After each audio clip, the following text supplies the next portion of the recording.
Fox 13's Lauren Coleman joined a group of women to see for herself just how effective each can be for self-defense.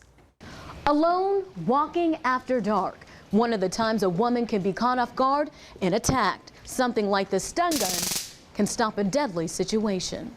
Pull it back, hold it, release it. More and more people are turning to guns for protection. Pull it and hold it.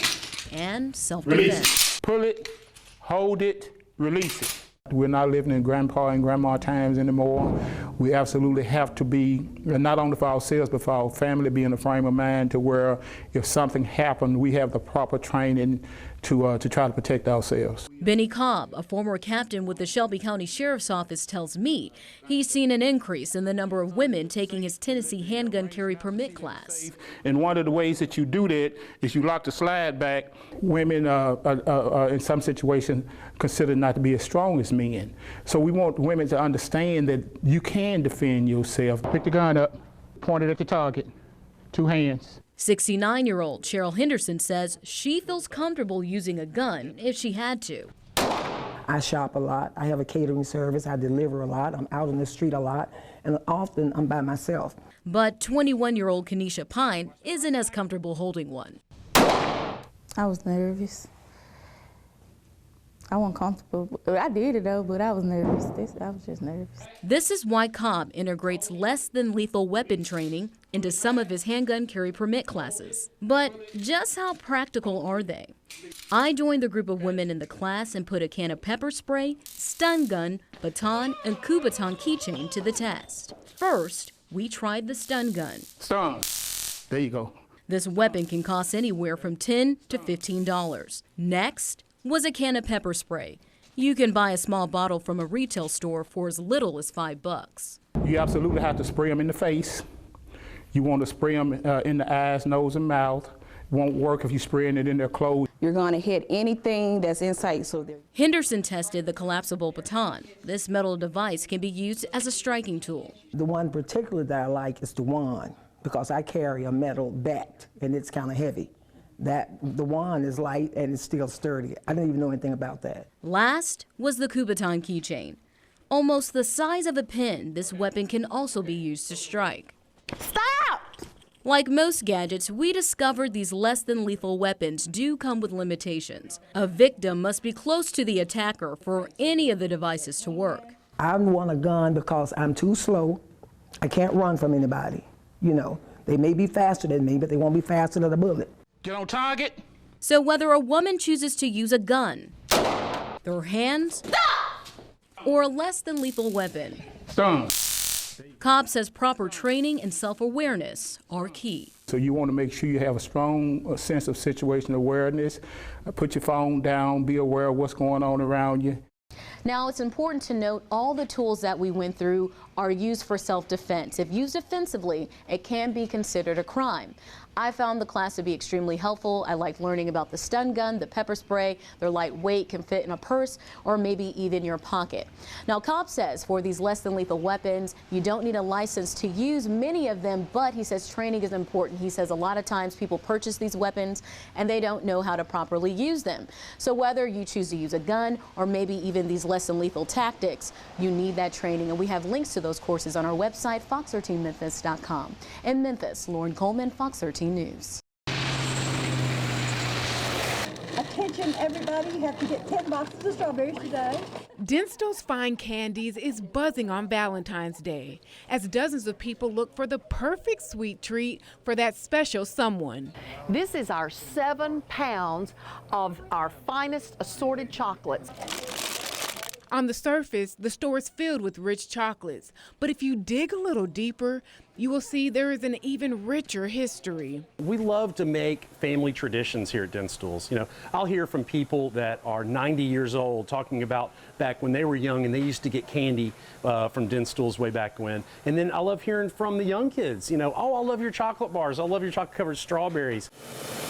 Densto's Fine Candies was founded in this small 400 square foot shop in the heart of downtown Memphis in 1902 by Charles Martin Densto Sr.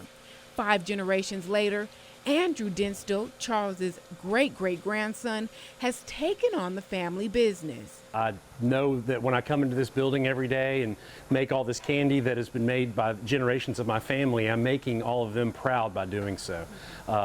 It just makes me happy. More than 100 years later, and things at Denstill's are still done the old-fashioned way. First, each item handmade, then passed over to be packaged and weighed. We hand make fine chocolates and candies, over 200 different kinds, from brittles to fudge to divinity. Andrew's mother, Rebecca Denstill, is the 4th generation of candy makers. She says sticking to the basics is key and can't wait for her granddaughters to keep the legacy alive. In Memphis, Denstill's is a part of many families' traditions, and we treasure being that and helping people continue those traditions into multiple generations. Thank you. Yeah, come back. In Memphis, Dominique Dillon, Fox 13 News.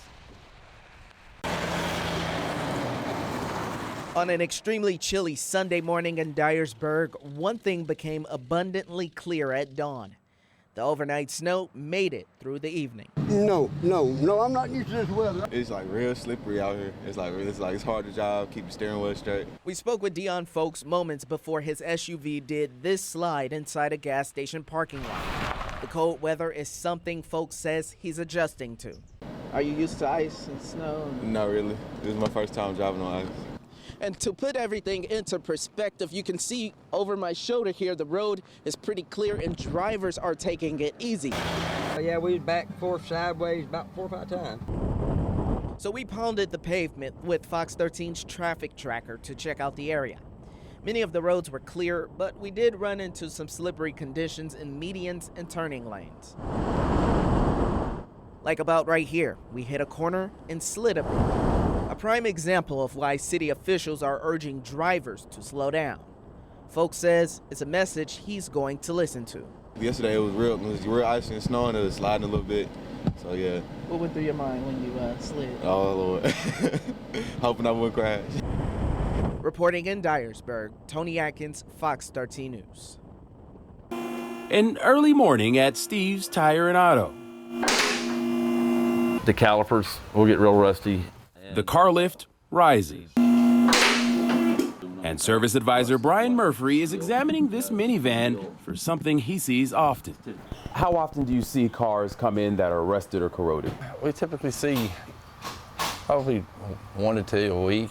And in all sorts of conditions. You're saying you've seen cars come in so bad, you're surprised they're actually not falling apart. Sometimes we're scared to actually lift one up, and when we see it's that bad, it's because you don't know if the lift's going to go through the body of the car. Tens of thousands of them exist, perhaps, on roads across the nation. According to experts, vehicles badly rusted or corroded from enduring winters in states known for brutal cold, a collection of mostly Midwest and Northeastern states known as the Salt Belt, where roads are heavily salted to control snow and ice, causing dangerous corrosion. Any brake lines, any connections, you'll see a lot of these connectors here will rust. To key parts of the car in what is known as the undercarriage. And when those cars move from the Salt Belt states to other states that don't use that mixture, like Tennessee, and can cause serious safety issues for those consumers if they're unaware. Data given to us by Carfax, pulled from more than 120,000 sources, shows 1 out of every 3 cars being sold at Tennessee dealerships as of August come from states in the Salt Belt. In Arkansas, that number drops to 1 in every 4 for sale. In Mississippi, it's 1 in every 5. All mostly from Michigan, New York, Missouri, and Virginia.